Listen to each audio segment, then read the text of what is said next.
be good to hear the Attorney-General recognise the damage that a no deal Brexit would create and the severe disruption that we know it would create across all government departments, instead of the language that we heard from him last week in Parliament, when he said that this was a dead Parliament and that MPs had no moral right to be here. Will he apologise for those comments?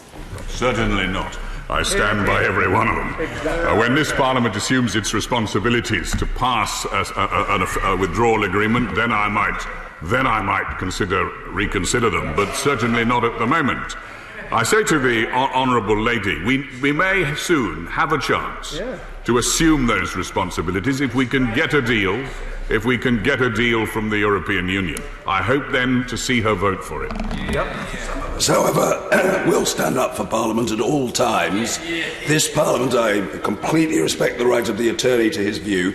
This Parliament is entirely legitimate. It's doing its work. It should be expected to do so. And no amount of cheap abuse, calumny and vituperation directed at this Parliament will stop it doing its job. That's the way it is. That's the way it will continue to be. That's the way it has to be. Chris Bryant.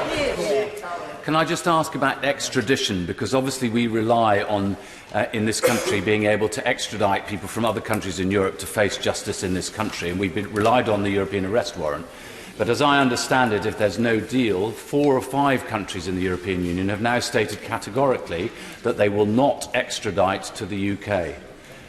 How are we going to make sure that we get people to face justice in this country? The honourable gentleman is quite right. There are some countries that will not extradite their own citizens. In those cases, it's a question of bilateral discussion with them. There is the existing Extradition Act, but if they won't extradite citizens, then of course there is the option of trying them in that country. That is generally the option that those countries offer in connection with their own citizens.